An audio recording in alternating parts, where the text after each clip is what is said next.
வணக்கம். Welcome to கதை திரட்டு. இந்த வீடியோவில் நம்ம என்ன கதை கேட்க போகிறோம்னா, பாசபந்தம் கதையின் 6வது பகுதி. நம்ம வியூயர்ஸ் சப்ஸ்கிரைபர்ஸ் அனைவருக்கும் இனிய தீபாவளி நல்வாழ்த்துக்கள்.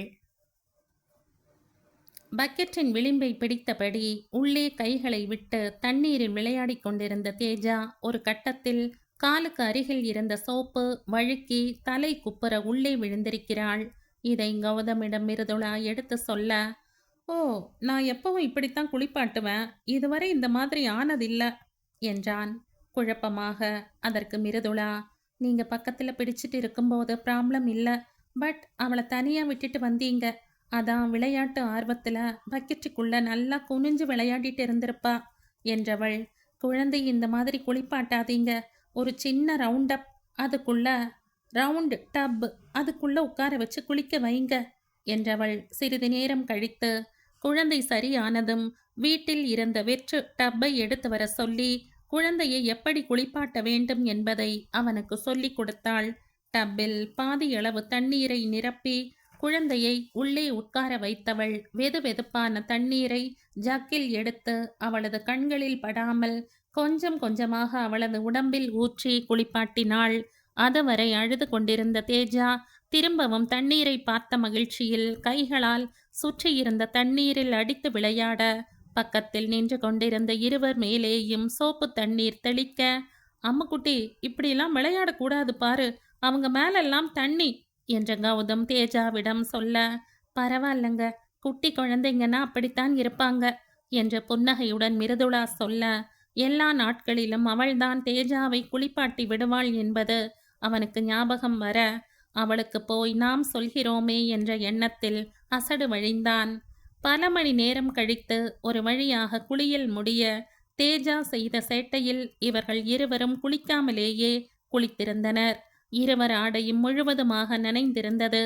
மிருதுளா ஆடை ஈரமாக இருப்பதை பார்த்து கௌதம் தன்னுடைய கபோர்டில் இருந்து துண்டை எடுத்து வந்து மிருதுளாவிடம் துவட்ட கொடுக்க, "பரவாயில்லங்க, பக்கத்துல தானே வீடு, வீட்டில் போய் துவட்டிக்கிறேன்" என்றவள்.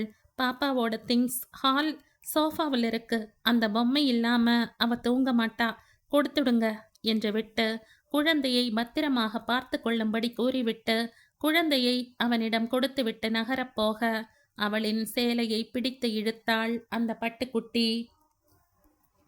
எதிர்பார்க்காத நேரம் குழந்தை இழுத்ததில் இவளின் முந்தானை பாதி கீழே சரிய, சட்டென்று குழந்தையின் கையை எடுத்துவிட்ட கௌதம் அவளின் முகத்தை பார்க்காமல், "சாரிங்க" என்று சொல்ல, அதற்குள் தன்னை சரிப்படுத்தி கொண்டவள், "பரவாயில்லங்க, பாப்பா தானே, நான் வரேன்" என்று சொன்னவள் குழந்தையிடம் டாட்டா காட்டிவிட்டு தனது வீட்டிற்கு சென்றாள்.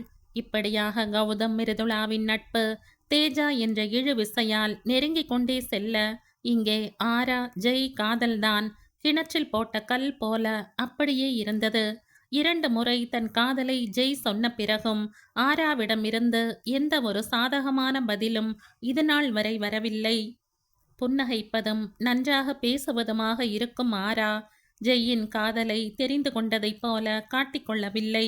அது ஏன் என்று இவனுக்கு குழப்பமாகவே இருந்தது.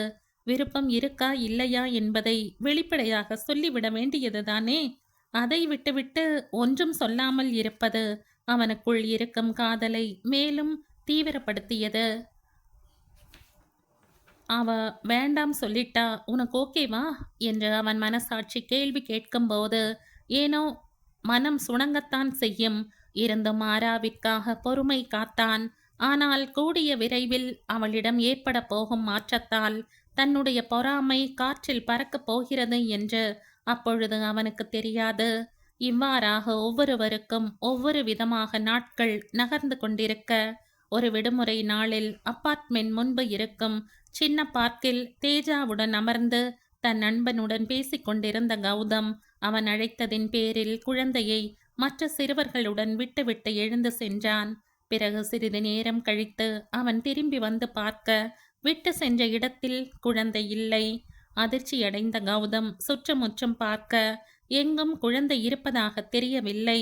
சற்று முன்பு விளையாடிக் கொண்டிருந்த குழந்தைகளும் கண்ணாமூச்சி விளையாடவென வேறெங்கோ சென்றிருந்தனர்.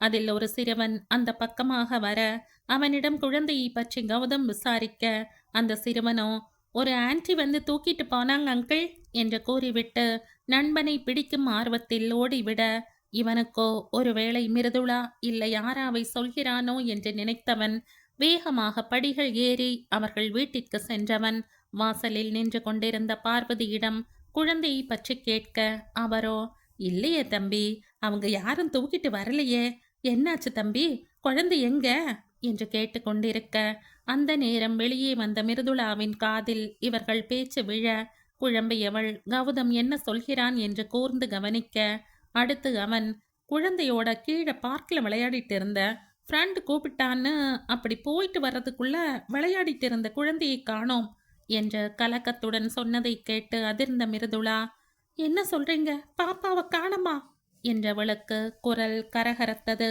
வருத்தத்துடன் அவளிடம் ஆம் என்பது போல இவன் தலையசைக்க, பாப்பாவை எங்க விட்டு இருந்தீங்க என்று கேட்டவள் அவன் சொன்னதும் குழந்தையை தேடவென்று விறுவிறுவென படிகளில் இறங்கி செல்ல, அவள் பின்னோடு கௌதமும் படிகளில் இறங்கி கிட்டத்தட்ட ஓடினான்.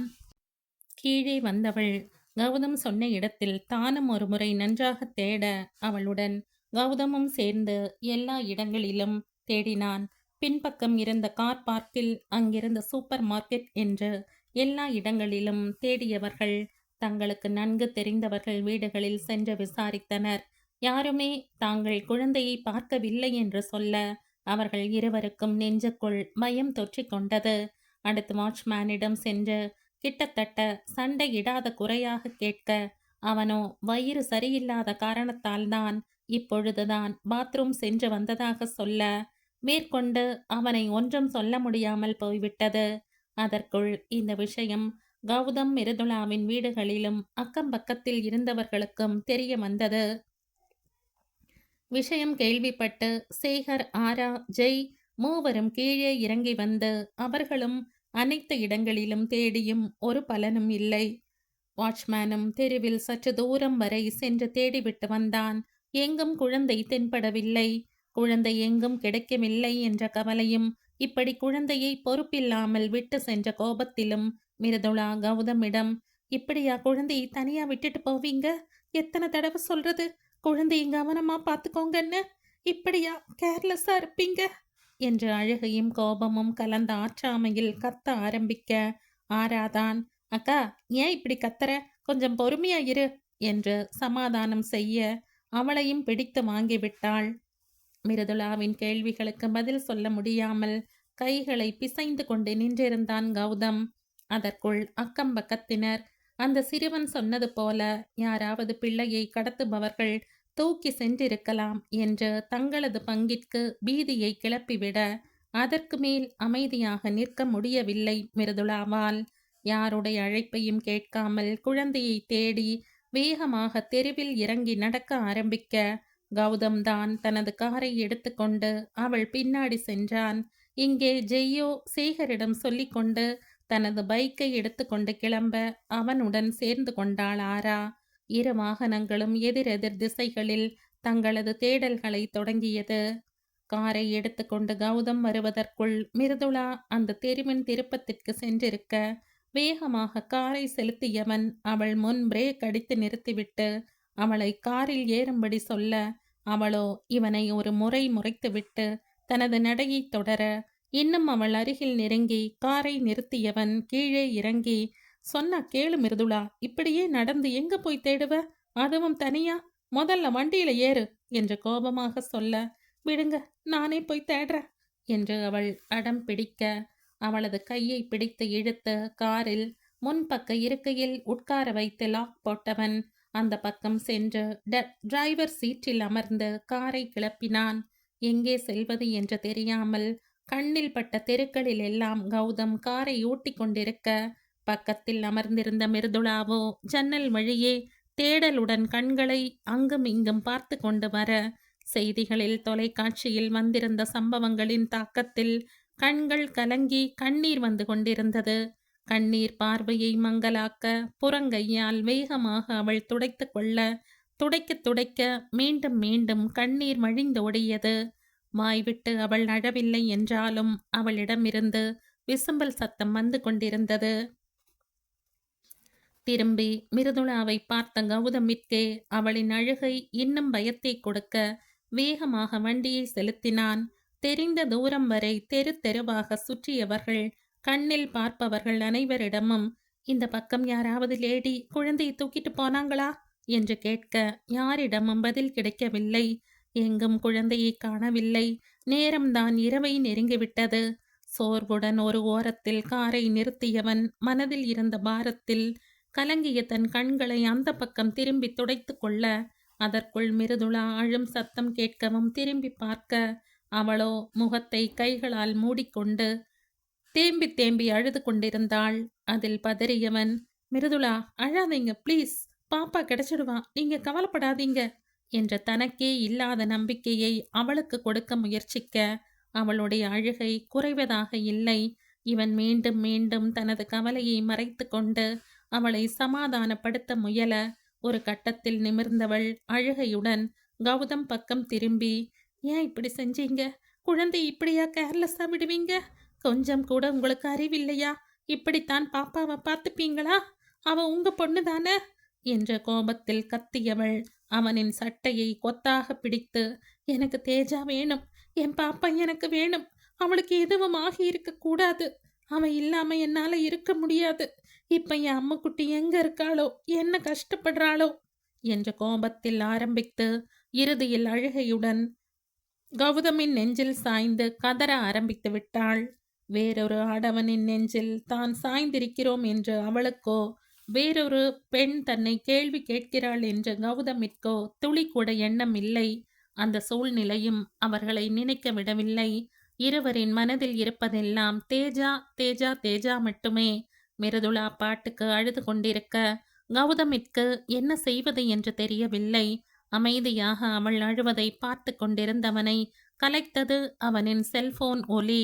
அதன் ஓசையில் அவசரமாக நிமிர்ந்த மிருதுளா, குழந்தை கிடைத்துவிட்டால் என்ற நல்ல செய்தி கிடைக்குமா என்ற நப்பாசையில் போனையே பார்க்க, பாக்கெட்டில் இருந்து போனை எடுத்து பார்த்த கௌதம் ஜெய் அழைப்பதை பார்த்ததும் சட்டென்று காலை அட்டன் செய்து பேச, ஹலோ சொல்லு ஜெய், பாப்பா கிடைச்சிட்டாளா என்று ஆர்வமாக கேட்க, அந்த பக்கம் ஜெய்யோ சோர்வுடன், இல்லைண்ணா பாப்பா கிடைக்கல, நானும் ஆறாவும் பைக்கில் போய் தெரிஞ்ச இடமெல்லாம் தேடிட்டோம், எங்கேயும் பாப்பா கிடைக்கல என்று சொல்லி நிறுத்தியவன், நீங்க எங்கேயாவது பாப்பாவை பார்த்தீங்களா என்று ஆர்வமாக கேட்க, இல்லை ஜெய், தெரு தெருவா போய் பார்த்துட்டோம், எங்கேயும் காணோம், என்ன செய்யறதுன்னு தெரியல, ரொம்ப பயமா இருக்குடா என்று சொன்னவனின் குரல் கரகரக்க, கவலைப்படாதண்ணா ப்ளீஸ், பாப்பா கிடைச்சிடுவா, பேசாம போலீஸ்ல கம்ப்ளைண்ட் கொடுக்கலாம், இப்ப அதை விட்டா வேற வழி இல்லை என்று ஜெய் தயக்கத்துடன் சொல்ல, இங்கே கௌதமிற்கோ குழந்தையை கண்டுபிடிக்க முடியாமல் போலீஸ் போகும் அளவிற்கு சூழ்நிலை வந்துவிட்டதே என்றதும்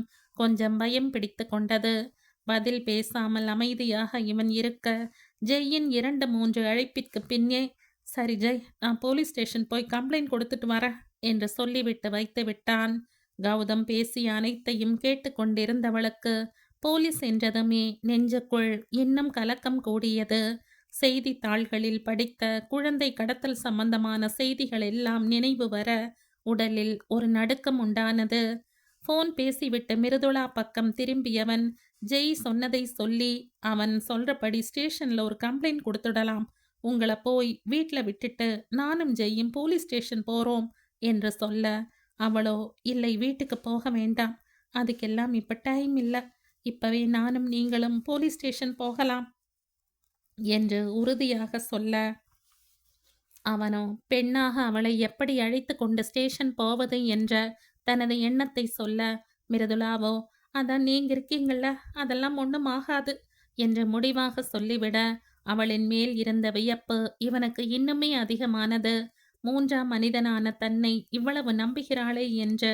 அடுத்து ஜெயிற்கு அழைத்தவன் மிருதுளாவுடன் ஸ்டேஷன் செல்வதாக சொல்ல, அவனுமே தனது ஆட்சேபனையை தெரிவிக்க, ஒரு வழியாக பேசி சமாதானம் செய்துவிட்டு வைத்தவன் வண்டியை தங்களது பகுதி காவல் நிலையத்தை நோக்கி செலுத்தினான்.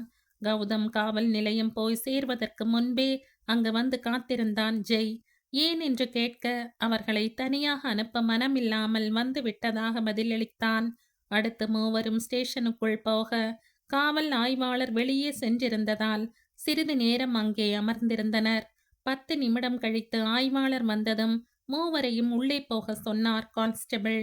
ஆய்வாளரிடம் நடந்த விவரத்தை கௌதம் சொல்ல, அவரோ, "என்ன சார், படிச்சவங்களா இருக்கீங்க, கவனமா இருக்க வேண்டாமா?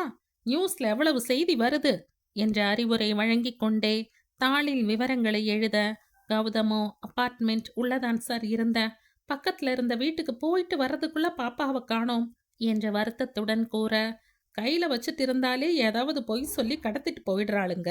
போன வாரம் கூட ஹாஸ்பிட்டல்ல குழந்தை பிறந்த பொண்ணுகிட்ட ஆயான்னு பொய் சொல்லி குழந்தையை டாக்டர் கிட்ட காட்டணும்னு சொல்லி பிறந்து 4 நாள் ஆன குழந்தையை கடத்திட்டு போயிட்டாளுங்க. நீங்க என்னடான்னா, இந்த காலத்துல குழந்தை கூட ஒரு பொருள் மாதிரி ஆகிடுச்சு.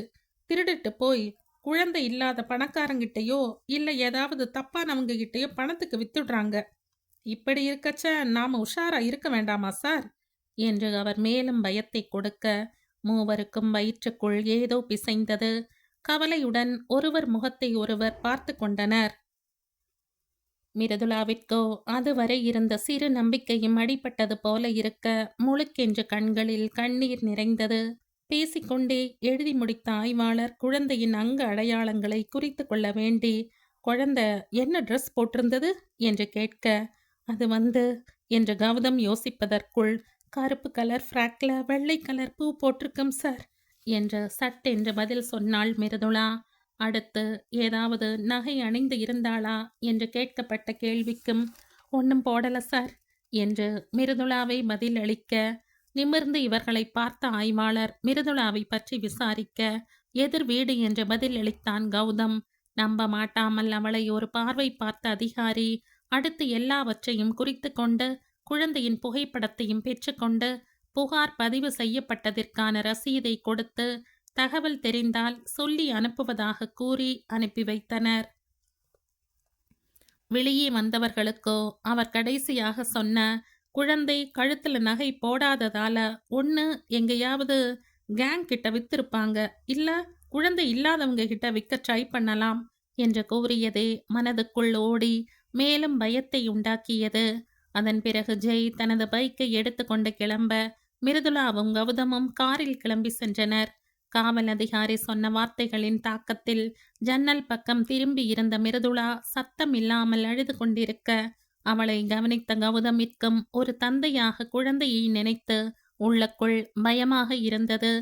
குழந்தை கிடைப்பாளா? அதன் பின் இவர்கள் வாழ்வில் நடக்கப் போகும் மாற்றங்கள் என்ன? காவல் நிலையத்தில் இருந்து வீட்டிற்கு செல்லாமல் ஜெய் ஒரு பக்கம் பைக்கில் தேட செல்ல, கௌதம் மற்றொரு பக்கம் சென்றான். மிருதுளாவும் அவனிடம்தான் இருந்தாள். நேரம் போவது தெரியாமல் தேடி அலைந்தனர். சேகர் போன் செய்த பின்பே நேரம் நள்ளிரவு என்பது தெரிந்தது. "தோ வரம்பா" என்று தன் தந்தையிடம் பேசிவிட்டு வைத்தவன் மிருதுளாவிடம் திரும்பி, "டைம் ஆச்சு, வீட்டுக்கு வர சொல்றாங்க அப்பா" என்று சொல்ல, அவள் பதில் ஏதும் சொல்லாமல் என்று மட்டும் சொல்லி தலையசைக்க, அவளின் முகத்தை ஒரு நொடி பார்த்தவன் பின் சாலையில் தனது கவனத்தை செலுத்தினான்.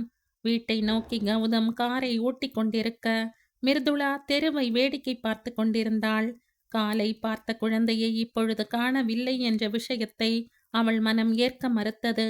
நினைக்க நினைக்க உள்ளம் குமுற கௌதம் மேல் சிறிது கோபமும் ஏற்பட்டது.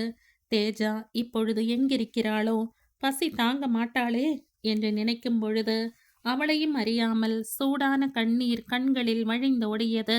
கௌதம் முன்பு தன் உணர்வுகளை வெளிப்படுத்த விரும்பாமல் கண்களை அவள் துடைத்து கொள்ள தன் அழுகையை அவளால் தடுக்க முடியவில்லை.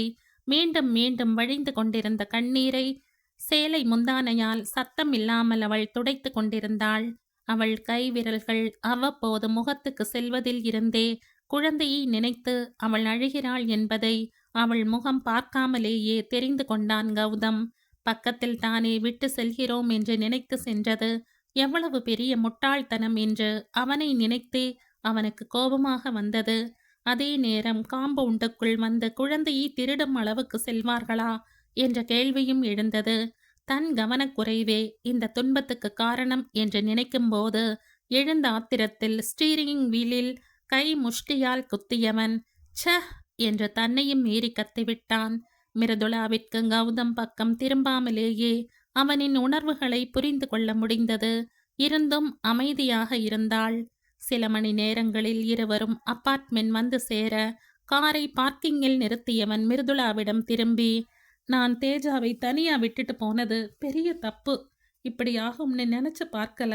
இல்லனா அவளை தனியா விட்டுட்டு போயிருக்க மாட்டேன் என்று சொல்லிவிட்டு நிறுத்தியவன், நீங்க கவலைப்படாதீங்க, பாப்பா கிடைச்சிடுவா என்று அவள் அழுவதை பார்த்து வருத்தப்பட்டு கூற, மிருதுளாவோ அவன் பேசும் வரை அமைதியாக இருந்தவள். அதன் பின் ஒன்றும் சொல்லாமல் காரை விட்டு இறங்கி படியை நோக்கி சென்றாள்.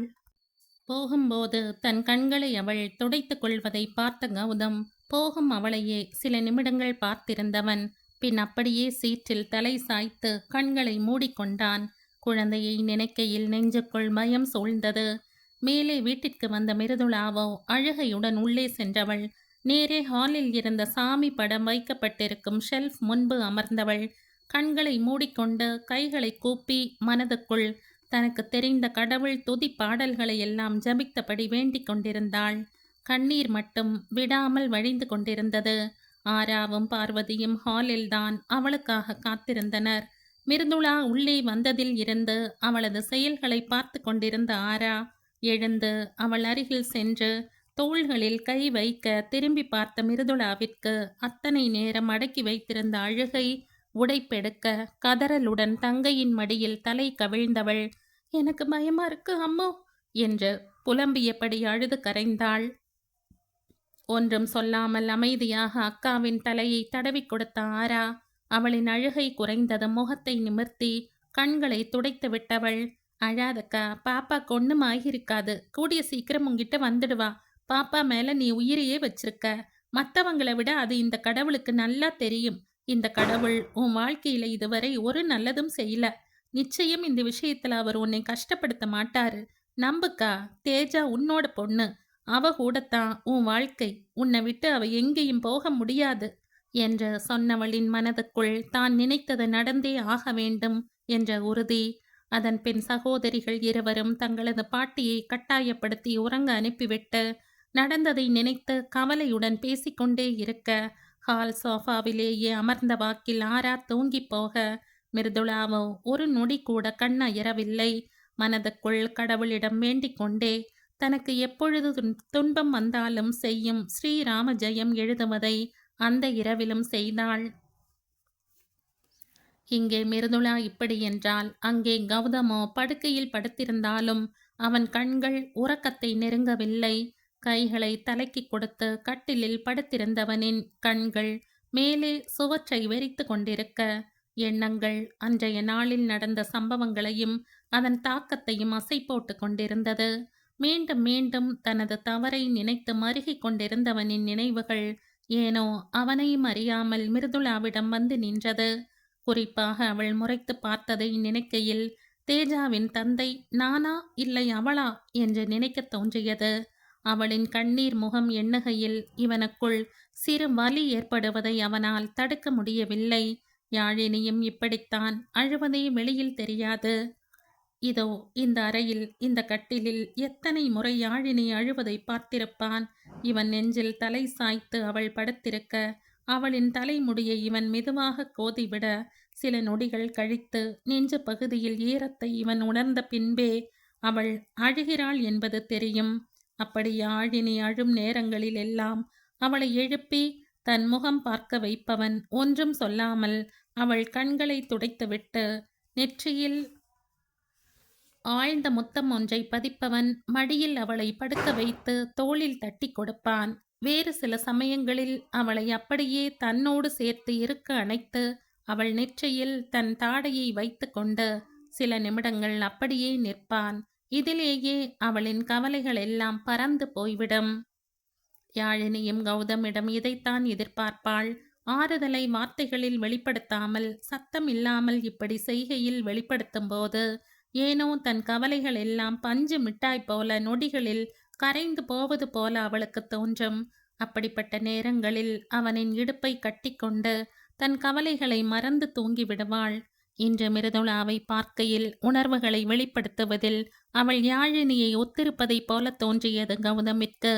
கோபமாக இருந்தாலும் சரி, துக்கமாக இருந்தாலும் சரி, அமைதியாக, அதே நேரம் அழுத்தமாக வெளிப்படுத்துகிறாள். காரில் வரும்பொழுது இவள் அழுததை இப்பொழுது நினைக்கையில், யாழினி இவன் கண் முன் வர ரொம்ப கஷ்டப்பட்டுட்டாங்க என்று தனக்குள் சொன்னவனின் மனதில் அடுத்து எழுந்த எண்ணம் அவனை அதிர செய்தது. அதிர்ச்சியுடன் எழுந்து அமர்ந்தவனுக்கு முகமெல்லாம் வியர்த்து விட்டது. மிருதுளா தன் நெஞ்சின் மேல் சாய்ந்து அழுத பொழுது அவளை அணைத்து நெற்றியில் இதழ் பதித்து ஆறுதல் சொல்லி இருக்க வேண்டுமோ என்ற எண்ணம் அவனை அதிர்ச்சியடைய வைத்தது. ஆழ்ந்த மூச்சை இழுத்து கொண்டவன் பக்கத்தில் கிளாஸில் இருந்த தண்ணீரை எடுத்து மடமடவென்று குடித்துவிட்டு சைடு டேபிளில் இருந்த யாழினியின் போட்டோவை எடுத்து பார்த்தான். தன் எண்ணம் போகும் போக்கிற்கு தடை போட யாழினியுடன் புகைப்படத்தை பார்த்து கொண்டிருந்தவனுக்கு அவளுடன் கழித்த நாட்கள் கண் முன் விரிய, அதன் பின் அவனுக்கு உறக்கம் ஏது? கையில் இருப்பதையே இவன் உற்று பார்த்து கொண்டிருக்க, போட்டோவில் இருக்கும் யாழினியின் உருவம் அசைந்து இவனிடம், என் பொண்ணை எப்படியாவது கண்டுபிடிச்சு கொண்டு வந்துடுடா ப்ளீஸ் என்று சொல்வது போல் இருக்க, அம்முக்குட்டி என்ற வலியுடன் அந்த போட்டோவை நெஞ்சோடு சேர்த்து அணைத்து கொண்டான். இவ்வாறாக யாழினியின் நினைவுகளுடன் நேரத்தை கழித்தவன் அதிகாலை 5 மணிக்கு மேல்தான் தூங்கிப் போனான். அடுத்த நாள் தனது அலுவலகத்திற்கு போன் செய்து விஷயத்தை கௌதம் கூற, அதனை கேட்ட அவனின் மேலதிகாரி, ஐயோ என்ன கௌதம் சொல்ற என்று தனது அதிர்ச்சியை தெரிவித்தவர் அவருக்கு தெரிந்த சில விவரங்களையும் தொடர்புகளையும் கொடுத்து, குழந்தை கிடைச்சதும் ஆஃபீஸ் வா கௌதம், நானும் ரவியும் மேனேஜ் செஞ்சுக்கிறோம், நீ கவலைப்படாத என்று விட்டு வைத்தார். அதே போல ஜெய்யும் அவனது அலுவலகத்தில் பேசி வீட்டில் இருந்து வேலை செய்வதாக கூறிவிட்டான். ஆராவோ புதிதாக சேர்ந்திருப்பதால் அவளுக்கு ஒர்க் ஃப்ரம் ஹோம் வசதி காரணம் இல்லாமல் கொடுக்க மாட்டார்கள். அதனால் எமர்ஜென்சி என்று சொல்லி 2 நாட்களுக்கு லீவ் எடுத்துக்கொண்டாள். மிருதுளாவும் ஆராவும் அக்கம் பக்கத்தில் சென்று தேட, ஜெய் தனது நண்பர்களுடன் பெங்களூரில் உள்ள பேருந்து நிலையங்களிலும் ரயில் நிலையங்களிலும் பார்க் போன்ற இடங்களிலும் தேட, கௌதமோ அலுவலக நண்பர் சொன்னது போல பெங்களூர் மற்றும் அதை சுற்றி உள்ள பகுதிகளில் உள்ள தன் ஆர்வ தொண்டு நிறுவனம் சிலவற்றில் விபரத்தை கூறி தேஜாவின் போட்டோவை கொடுத்தவன் எல்லா இடங்களிலும் உள்ள அனாதை ஆசிரமங்களில் தேடினான். ஜெய் தனது நண்பன் சொன்ன ஆலோசனையின் பேரில் முகநூல், வாட்ஸ்அப், ட்விட்டர் போன்ற சமூக வலைத்தளங்களில் தேஜாவுடைய புகைப்படம், காணாமல் போன பொழுது போட்டிருந்த ஆடை விபரம் மற்றும் அங்க அடையாளங்கள் என்று எல்லாவற்றையும் பகிர்ந்து தெரிந்தவர்கள் தகவல் கொடுக்கும்படி செய்தி அனுப்பினான். அதை அவன் நண்பர்கள், அவர்களுடைய நண்பர்கள் என்று எல்லோரும் ஷேர் செய்தனர். இப்படியாக சில நாட்கள் கழிய, அன்றொரு நாள் அதிகாலையில் காவல்துறை அதிகாரியிடமிருந்து கௌதமிற்கு போன் வந்தது. அவர் சொன்ன செய்தியில் மகிழ்ச்சியின் உச்சத்துக்கே சென்றவன் உடனடியாக சேகரிடம் விஷயத்தை கூறிவிட்டு அப்படியே நண்பனின் வீட்டில் தங்கியிருக்கும் ஜெய்க்கு போன் செய்து சொல்ல, அவனோ தான் உடனே காவல் நிலையத்திற்கு வருவதாக கூறிவிட்டு வைத்தான். கௌதம் புறப்பட்டு வெளியே வந்தவனின் கண்களில் மிருதுளாவின் நினைவு வர, ஏனோ அவனையும் அறியாமல் அவன் கால்கள் அவளது வீட்டை நோக்கி சென்றது. தன்னை விட அவள்தான் தேஜாவை நினைத்து மிகவும் கவலையோடு இருக்கிறாள். இந்த விஷயம் தெரிந்தால் சந்தோஷப்படுவாள் என்று நினைத்தவன் அவளிடம் சொல்ல சென்றான். காலிங் பெல்லை அழுத்திவிட்டு கௌதம் நின்றிருக்க கதவை திறந்தார் பார்வதி. கதவு திறக்கப்பட்டதும் இவன் கண்ணில் பட்டது ஹாலின் ஓரத்தில் ஷெல்ஃப் பக்கத்தில் சுவற்றில் தலை சாய்ந்து அமர்ந்த வாக்கில் உறங்கியிருந்த மிருதுளாதான். அதை பார்த்ததும் இவனுக்கு கஷ்டமாக இருந்தது.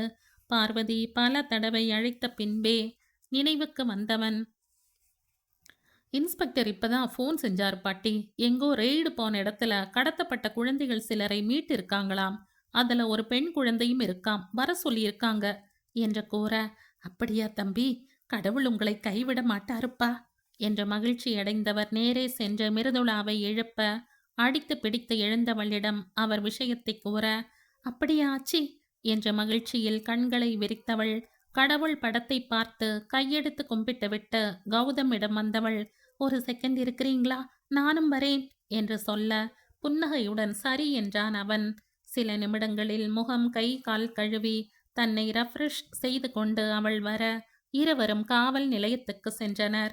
ஆர்வமும் சந்தோஷமும் கலந்த ஒரு நிலையில் இருவரும் காவல் நிலையம் சென்று பார்க்க, மீட்கப்பட்ட குழந்தை என்று அதிகாரி ஒரு குழந்தையை காட்ட, அக்குழந்தையை பார்த்த மூவருக்கும் அதுவரை இருந்த மகிழ்ச்சி தண்ணீர் தெளித்த பால் போல முற்றிலும் வடிந்தது. ஏனெனில் அது தேஜா இல்லை. பார்ப்பதற்கு தேஜாவை ஒத்த சாயலில் இருந்தாள், அவ்வளவே. இது எங்க குழந்தை இல்லை இன்ஸ்பெக்டர் என்று கூறிவிட்டு வெளியே வந்தவர்களுக்கு அக்குழந்தை தேஜாவாக இருந்திருக்க கூடாதா என்ற நப்பாசை எழுந்தது. மிருதுளாவோ காவல்துறை அதிகாரியிடம், இந்த குழந்தையை சீக்கிரம் அவ அப்பா அம்மா கிட்ட சேர்த்துடுங்க சார். குழந்தை காணாம போய் நாங்க கஷ்டப்படுற மாதிரி அவங்களும் கஷ்டப்பட வேண்டாம் என்று சொல்லிவிட்டு வந்தாள். அதன் பின் தேடல்கள் தொடர்ந்தது. அடுத்த சில நாட்களில் குழந்தை காணாமல் போனது தொடர்பாக விசாரிக்கவென்று காவல்துறை அதிகாரிகள் இவர்களது அப்பார்ட்மெண்ட்டிற்கு வந்தார்கள். கௌதம், மிருதுளா வீட்டில் விசாரித்தவர்கள் அடுத்து அக்கம் பக்கத்தில் இருந்த வீடுகளிலும் விசாரித்தனர். இறுதியாக வாட்ச்மேனிடம் தங்களது விசாரணையை தொடர்ந்தவர்கள் கட்டிட உரிமையாளரிடம் பேசி அங்கே சில இடங்களில் பொருத்தப்பட்டிருந்த கண்காணிப்பு கேமராவில் பதிவான காட்சிகளை வாங்கிக் கொண்டனர். போலீஸ் விசாரித்துவிட்டு சென்றதும் மறைவான இடத்திற்கு சென்ற வாட்ச்மேன் அவசரமாக யாருக்கோ போன் போட்டு விஷயத்தை கூறி சில அறிவுரைகளையும் வழங்கிவிட்டு வைத்தான். அடுத்து வந்த நாட்களில் ஒரு முக்கிய பிரமுகரின் கொலை, இளம் பெண் படுகொலை, செயின் பறிப்பு என்று அடுத்தடுத்த பரபரப்பான சம்பவங்களால் குழந்தை கடத்தல் விசாரணை தள்ளிக்கொண்டே சென்றது. இதற்கிடையில் மற்றொரு நாள் சாலை விபத்தில் ஒரு பெண்ணும் ஒரு குழந்தையும் இறந்துவிட்டதாகவும் அவர்களை தேடி யாரும் வராததால் கௌதமை அழைத்த அதிகாரி மருத்துவமனை வந்து குழந்தையை அடையாளம் சொல்லிவிட்டு போக சொல்ல, செய்தியை கேட்டவுடன் அப்படியே இடிந்து போய் அமர்ந்து விட்டான். விஷயம் கேள்விப்பட்ட மிருதுளாவோ மயக்கம் போட்டே விழுந்து விட்டாள். சொல்ல சொல்ல கேட்காமல் கௌதமுடன் மருத்துவமனை சென்ற மிருதுளாவிற்கு அந்த நொடி வரை இருந்த கொஞ்ச தைரியமும் காணாமல் போக, அறையை நெருங்க நெருங்க உடம்பெல்லாம் நடுங்க ஆரம்பிக்க, அவளையும் அறியாமல் கௌதமின் கைகளை இறுக பிடித்து கொண்டாள். தனக்கே உடம்பெல்லாம் பதறும் பொழுது அவளுடைய உணர்வுகளை புரிந்து கொண்ட கௌதம் ஒன்றும் சொல்லவில்லை. அவள் கைகளை விலக்கவும் இல்லை. டாக்டர் வெள்ளை துணியை எடுத்து காட்டும் வரை இதயம் படபடக்க வேர்த்து கொட்ட நின்றிருந்த மிருதுளாவிற்கு குழந்தையின் உடலை பார்த்த பின்பு அது தேஜா இல்லை என்பதை உணர்ந்து கொள்ளவே சில நொடிகள் தேவைப்பட்டது. அதை உணர்ந்த பின்போ ஏன் என்று தெரியாமலேயே அழ வேண்டும் போல தோன்ற, அப்படியே துவண்டு கௌதமின் நெஞ்சில் சாய்ந்து கதற ஆரம்பித்து விட்டாள். அதுவரை இருந்த படபடப்பு, துக்கம், கற்பனை, மன அழுத்தம் எல்லாம் கரைந்து கண்ணீராக அவள் உடலை விட்டு வெளியேறி கொண்டிருந்தது. டாக்டர் எவ்வளவோ ஆறுதல் சொல்லியும் மிருதுளாவின் அழுகை நிற்கவில்லை. கௌதமோ ஒரு வார்த்தை கூட சொல்லவில்லை. அப்படியே சுவற்றை வெறித்தபடி நின்றிருந்தான். அவனுக்குமே சற்று முன்பு வரை இருந்த படபடப்பு, பயம் எல்லாம் காணாமல் போயிருந்ததில் பேச்சே வரவில்லை. சில நிமிடங்கள் கழித்தே தன் நிலையில் இருந்து மீண்டவன் மிருதுளாவை எப்படி சமாதானம் செய்வது என்று தெரியாமல் பக்கவாட்டில் அணைத்தவாறு அவளை வெளியே கூட்டி வந்தவன் அங்கிருந்த பெஞ்சில் அமர வைத்து தானும் அவள் அருகில் உட்கார்ந்து கொண்டான். பல நிமிடங்கள் கழித்தே அழுகையை நிறுத்தியவள் தான் இருக்கும் நிலையையும் சுற்றுப்புறத்தையும் உணர்ந்து சட்டென்று கௌதமின் நெஞ்சில் இருந்து நிமிர்ந்தவள் சற்று தள்ளி அமர்ந்து கொண்டாள். பின்பு சங்கடமாக, சாரி என்று அவள் சொல்ல, எதுக்குங்க சாரி என்றான் கௌதம். அது அங்க அந்த பாப்பாவோட என்று அதற்கு மேல் சொல்ல முடியாமல் மீண்டும் அழுகை வர, ப்ளீஸ் அழாதீங்க என்று தன்னையும் அறியாமல் அவளின் கண்ணீரை துடைத்து விட்டான் கௌதம். யாரோட குழந்தையோ, பாவம் அவளோட பெத்தவங்க என்று அழுகையுடன் மிருதுளா கூறி வருத்தப்பட ஒருவாறு அவளை சமாதானம் செய்து மீண்டும் வீட்டுக்கு அழைத்து வந்தான் கௌதம். வீட்டிற்கு வந்ததும் வேலை விஷயமாக வெளியூர் சென்றிருந்த ஜெய்க்கு போனில் விஷயத்தை கூறினான். போய் பார்ப்பதற்கு முன்பே தனது தம்பியிடம் விஷயத்தை சொல்லி அவனை வருத்தப்பட வைத்து, அதனால் வேலை செய்ய முடியாமல் இங்கு என்ன ஆயிற்றோ என்று அவன் தவிப்பதை கௌதம் விரும்பவில்லை. இப்படியாக ஒவ்வொரு நொடியும் ரணமாக இரு குடும்பங்களுக்கும் நாட்கள் கழிந்து கொண்டிருக்க கிட்டத்தட்ட 1 மாதம் சென்றிருந்தது. இந்த இடைப்பட்ட நாட்களில் காவல்துறை அதிகாரிகளும் சிசிடிவி கேமராவில் குழந்தையை ஒரு பெண் தூக்கி கொண்டு செல்லும் காட்சிகளை தனியே எடுத்து அதை வைத்து மீண்டும் கௌதமின் அப்பார்ட்மெண்ட் வந்து அனைவரிடமும் விசாரித்தனர். அன்று கௌதமிடம் சொன்ன சிறுவனை கூப்பிட்டு சிசிடிவி காட்சிகளை காட்டி கேட்க அவனும் இந்த பெண்தான் என்று அடையாளம் சொன்னான். அத்தோடு கூடுதல் விவரமாக அங்கே வசிக்கும் மற்றொரு வீட்டு பெண்மணி, குழந்தையை கடத்திய பெண், சில நாட்களுக்கு முன்பு தன்னிடம் வேலை கேட்டு வந்ததாக கூறினார். அதன் பின் காட்சியில் பதிவாகி இருக்கும் பெண்ணின் உருவத்தை பிரிண்ட் எடுத்து அவளை தேடும் பணி தொடர்ந்தது. இதற்கிடையில் ஒரு நாள் ஜெய்க்கு போன் செய்த அவன் நெருங்கிய நண்பன் ஒருவன், தேஜாவைப் போலவே இருக்கும் குழந்தையை வைத்துக்கொண்டு ஒரு பெண் பிச்சை எடுக்கும் வீடியோ ஒன்றை தனது நண்பன் ஃபார்வர்ட் செய்ததாக சொல்லி இவனுக்கு அனுப்பியவன் அதை பார்க்கும்படி கூற, அவசர அவசரமாக தனது வாட்ஸ்அப்பை ஓபன் செய்து இவன் பார்க்க, தான் கண்ட காட்சியில் அப்படியே அதிர்ந்தான். அந்த வீடியோவில் இருந்தது தேஜாவேதான். உடனடியாக கௌதமிற்கு போன் செய்த விஷயத்தை சொன்னவன் அப்படியே ஆராவிடமும் விஷயத்தை சொல்லி அந்த வீடியோவை இருவருக்கும் அனுப்பி வைத்தான். தனக்கு அனுப்பப்பட்ட வீடியோவை ஓபன் செய்து பார்த்த கௌதமிற்கு ஜெய்யின் நிலைமைதான். குழந்தையை பார்த்தவனுக்கோ நெஞ்செல்லாம் பதறியது. இங்கே ஆராவும் மிருதுளாவிற்கு அந்த வீடியோவை காட்ட, அவளோ அம்முக்குட்டி என்று துடித்து போய்விட்டாள். அதுவும் குழந்தை இருந்த நிலைமையை பார்த்தவளுக்கு அவளது உடலை யாரோ துடிக்க துடிக்க வெட்டுவது போல இருந்தது. பிளாட்ஃபார்மில் ஒரு பெண் அமர்ந்திருக்க, அவளது மடியில் தேஜா அமர்ந்திருந்தாள். குண்டாக இருந்த குழந்தை மெலிந்து போயிருக்க, நல்ல நிறமாக இருந்த சருமம் கருத்திருந்தது. அதிலும் இந்த வீடியோவில் தேஜாவின் முகத்தில் வெயில் நேராக பட்டு கொண்டிருக்க, அந்த பெண்ணோ சேலை முந்தானையால் தனது தலையை மட்டும் மூடியிருந்தாள். வெயில், பசி போன்ற காரணங்களால் குழந்தை வீறிட்டு அழுது கொண்டிருந்தது. அப்பொழுது அந்த வழியாக போகும் ஒரு நபர் குனிந்து பிச்சை போட, கடத்திய பெண் தேஜாவின் கையை தூக்கி அவள் கைகளால் அந்த பணத்தை வாங்கி கொண்டாள். இந்த காட்சியை பார்த்த மிருதுளாவிற்கு ஐயோ என்றிருந்தது. அதற்கு மேல் அவளால் பார்க்க முடியவில்லை. முழுதாக 3 நிமிடம் ஓடிய அந்த வீடியோவை பார்த்த மிருதுளாவிற்கு உடம்பெல்லாம் பதறியது. அதே நேரம் அந்த பெண் மேல் கொலை வெறி உண்டானது.